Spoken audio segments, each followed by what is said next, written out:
हरे कृष्णा, राधे राधे। आज इस वीडियो में हम भक्तों के प्रश्नों के उत्तर देंगे। शुरू करती हूँ। पहला और सबसे ज्यादा पूछे जाने वाला एक प्रश्न जो हमें बार बार मिलता है, जिसमें साधक कहते हैं कि पिछली एकादशी पर उन्होंने घर के मेन गेट पर जो स्वास्तिक बनाया था उसका अब क्या करें, उसे पानी या कपड़े से साफ करके फिर अगली एकादशी पे दोबारा स्वास्तिक बनाए क्या? देखो, ये गलती कभी मत करना। हर एकादशी पर हम घर के मेन गेट पर स्वास्तिक बनाते हैं ताकि किसी भी तरह की नेगेटिव एनर्जी हमारे घर में प्रवेश ना करे। हर एकादशी पर बनाने का मतलब होता है उस पॉजिटिव एनर्जी को चार्ज करना। जो भी कोई शुभ दिन होते हैं जैसे एकादशी, पूर्णमासी, उन दिनों में ग्रह चालों के शुभ संयोगों से पॉजिटिव एनर्जी जो होती है वो उनका लेवल बहुत हाई होता है। इसलिए जब हम उन दिनों में इस तरह के शुभ चिन्ह अपने घर में बनाते हैं तो हमारे आसपास में जो भी नेगेटिविटी होती है वो हमारे घर से दूर हो जाती है। आपको पता है, मेरी दादी तो हर वीरवार को जब भी पूजा के लिए मंदिर में जाती थी तब वापस आकर जरूर हल्दी से घर के बाहर स्वास्तिक बनाती थी, तब घर के अंदर एंट्री करती थी। इसलिए ये हम हर एकादशी पे बनाते हैं, ठीक है। अब प्रश्न है कि पिछले चिन्हों का क्या करें, क्योंकि ये तो हम हर एकादशी पे बना रहे हैं। तो देखो, जो भी चिन्ह हमने पहले बनाए हैं उसे कभी भी कपड़े या पानी से साफ ना करें। वो 1-2 दिन में अपने आप ही हल्का पड़ जाता है, क्योंकि घर के मेन गेट पे होता है तो वहां धूप बारिश सब चीजें पड़ती हैं। इसलिए उन चिन्हों के ऊपर ही दोबारा बना दे, या उस चिन्ह के ऊपर, जैसे आपने स्वास्तिक यहाँ बनाया तो फिर एक स्वास्तिक ऊपर बना दे या नीचे बना दे, ठीक है। पुराने चिन्ह को कभी भी साफ नहीं करना चाहिए। अब एक प्रश्न आया है जिसमें साधक कहते हैं हम तो द्वादशी पे ब्राह्मण को भोजन नहीं करवा सकते, तो अब हम क्या करें? देखो, भोजन नहीं करवा सकते हो तो सूखा सामान निकाल दो। सामान भी नहीं निकाल सकते तो कुछ पैसे निकाल दो। देखो, मेन चीज है कि हमें दान दक्षिणा में कुछ देना चाहिए, जिससे हम, क्योंकि देखो व्रत का पूर्ण फल हमें तभी मिलता है जब वो दान और दक्षिणा के साथ होता है। अब अगर आपने जैसे सूखा सामान निकाला तो ये जरूरी नहीं है कि वो सामान या पैसे आप उसी दिन ब्राह्मण को दो। शाम को 1-2 दिन में जब भी समय लगे तब किसी भी ब्राह्मण को या जरूरतमंद को वो सामान दे दो। बस जरूरी है कि आप दान के नाम के पैसे या सामान अलग निकाल के रख दो, तभी हम सूखा सामान निकालते हैं ताकि वो खराब ना हो। कई बार लोग ये भी कहते हैं कि हमें ब्राह्मण मिलता नहीं है या मंदिर हमारे घर से बहुत दूर है, हम जा नहीं सकते हैं। तो आप ऐसा कर सकते हो कि निकाल के रख लो, 2-3 एकादशी के पैसे इकट्ठे कर लो और फिर ले जाके दे दो। ऐसा भी आप कर सकते हो।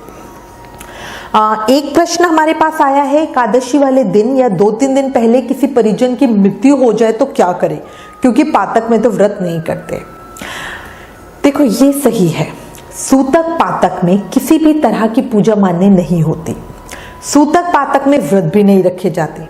पर ये जो नियम होता है ना, ये और व्रतों के लिए होता है। जैसे अगर आपका मासिक शिवरात्रि का व्रत है या प्रदोष का व्रत है, जो भी और व्रत होते हैं उनके लिए, पूर्णमासी का व्रत है उनके लिए नियम होते हैं। ये नियम एकादशी व्रत के लिए मान्य नहीं है, क्योंकि एकादशी व्रत होता ही मुक्ति के लिए है। इसलिए अगर कोई व्यक्ति एकादशी वाले दिन दुनिया छोड़ता है या 13वीं और शुद्धि हवन से पहले के समय में यदि एकादशी व्रत आता है तो घर में सभी लोगों को उस व्रत का पालन करना चाहिए और संकल्प के साथ उस व्रत का पुण्य फल जाने वाले को दे देना चाहिए। इससे जाने वाला व्यक्ति मुक्ति पाता है, उसके सभी पाप दोष खत्म हो जाते हैं और हमें भी, जो हम लोग हैं उन्हें भी पितृ दोष से राहत मिलती है, क्योंकि जब जाने वाला है वो हमारी पितर योनि में आ जाता है और अगर वो सुखी होगा, शांति होगा तो वो हमें भी आशीर्वाद देगा। इसीलिए किसी भी संबंधी की मृत्यु होने पर उस दिन एकादशी व्रत रखकर उसका फल उसे संकल्प करके दे देना चाहिए। और अगर जैसे उसी दिन मृत्यु हुई है तो गंगा जी में पुष्प अस्थि प्रवाह करने पर भी एकादशी व्रत रखकर फल प्राणी के निमित्त हमें दे देना चाहिए, ठीक है। जब भी ऐसी कोई स्थिति आती है तो ऐसे समय में हम एकादशी पूजा नहीं करेंगे, बस व्रत रखेंगे और ज्यादा से ज्यादा नाम जाप करेंगे। इसी में ना कई लोग ये भी पूछते हैं कि उस समय में फलहार कैसे बनाएं, क्योंकि शोक के चलते घर में कढ़ाई तो चढ़ती नहीं है। तो देखो ऐसे समय में साधक को दूध और फल पर ही रहना चाहिए।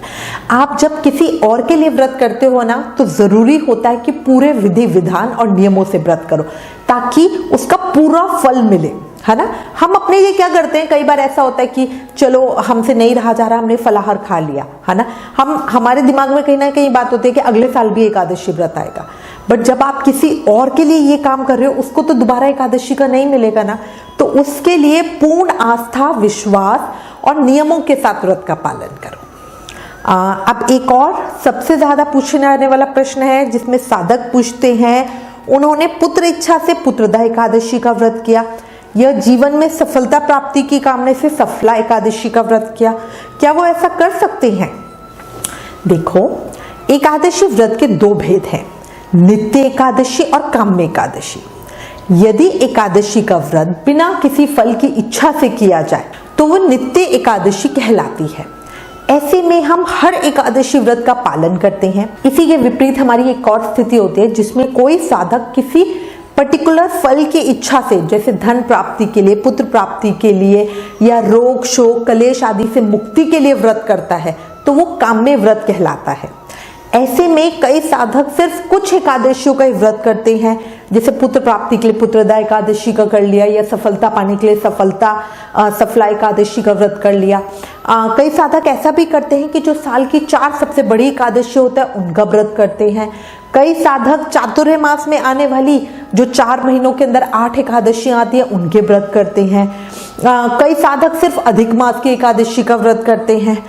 कई सिर्फ अपनी विशेष इच्छा पूर्ति के निमित्त उस एकादशी का व्रत करते हैं। तो ये सब साधकों की अपनी इच्छा के ऊपर निर्भर करता है। एक अगला प्रश्न आया है जिसमें साधक कहते हैं, कृष्ण कथा या कहानी सुनते हुए बहुत रोना आता है, ऐसा क्यों होता है? देखो, एक बात समझो, आप बहुत किस्मत वाले हो, कृष्ण कृपा आपके ऊपर है, आपके दिल में कृष्ण का वास है, तभी आपको रोना आता है। और जो कृष्ण के लिए रोता है वो इस कलयुग में फिर कभी किसी और चीज के लिए नहीं रोता, याद रखना। आपको पता है हमारे पास कितने मैसेज आते हैं जिसमें वो कहते हैं कि वो रोना चाहते हैं पर उनके आंसू ही नहीं आते। ऐसा इसलिए होता है क्योंकि वो पूरी तरह से कृष्ण भक्ति के पात्र अभी नहीं बने हैं। और पता है कितने ही भक्त ऐसे हैं जो कृष्ण लीला सुनते हुए बहुत रोते हैं, और सच्ची मतलब लिटरली उनकी आंखों से आंसू आ रहे होते हैं और बहुत ही ज्यादा रोते हैं। सोचो उनके दिल में कितनी कृष्ण भक्ति और कितना कृष्ण प्रेम होगा। हमारे गुरु महाराज कहते हैं, जब हम कृष्ण प्रेम में उन्हें याद करके उनकी लीला सुनकर, उनकी कृपा सुनकर रोते हैं, तब कलयुग की माया आंसू बनकर हमारे आंखों से निकल जाती है और हमारा मन कृष्ण के पास जाता है। एक और चीज सोचो, कितना अच्छा है आप कोई कहानी कथा लीला सुन रहे हो तो कान अच्छा काम कर रहे हैं, दिल भावुक होता है क्योंकि आप उस कहानी के पात्र की जगह खुद को रखते हो, या फिर कहानी सुनते हुए सोचते हो ऐसा हमारे साथ कब होगा, कान्हा जी मेरे पास कब आएंगे, ऐसा मेरे सपने में कब आएंगे, और आंखों से आंसू आने लगते हैं। तो देखो हमारी सभी इंद्रियां कृष्ण प्रेम में आगे बढ़ रही है, दिल काम कर रहा है, दिमाग काम कर रहे हैं, आंखें काम कर रही हैं, कान काम कर रहे हैं, इससे भी हमारी भक्ति बहुत आगे बढ़ती है। आपको पता है कितने साधक कृष्ण लीला या कथा सुनकर मैसेज करते हैं और अपने लॉजिक देते हैं, ऐसा तो नहीं होता, ये कहानी तो हमें सच्ची नहीं लगती। एक साधक ने लिखा, पूना में तो कभी इतनी बारिश नहीं होती, ये स्टोरी सच नहीं लग रही है। इस तरह के कितने ही कमेंट आते हैं, क्योंकि उनको इन चीजों पे विश्वास नहीं होता, क्योंकि अभी कृष्ण कृपा का पूरा प्रभाव उन पर नहीं पड़ा है। दिल की जगह उनका दिमाग जिसमें कलयुग बैठा है ना, वो लॉजिक लगा लगा के उनको बातें बता रहा होता है। जब हम प्रेम में होते हैं तो विश्वास अपने आप ही आता है। विश्वास प्रेम की सीढ़ी का पहला कदम है। और जो भी भक्त मेरे कृष्ण की लीला और कथा सुनकर रोते हैं, भावुक होते हैं, उन सबको मेरा प्रणाम है। आपके दिल में मेरे कृष्ण बैठे हैं। ये क्वेश्चन आंसर सेशन अब मैं यहीं खत्म करती हूँ। मैं उम्मीद करती हूँ इस वीडियो में दी गई जानकारी आपके लिए उपयोगी होगी। इससे रिलेटेड अगर आपके पास कोई भी कमेंट्स या सजेशन है तो प्लीज हमें लिखें। ज्ञान बांटने से बढ़ता है, इसलिए इस वीडियो को ज्यादा से ज्यादा शेयर करें। Please like, share and subscribe. Thank you. Hare Krishna.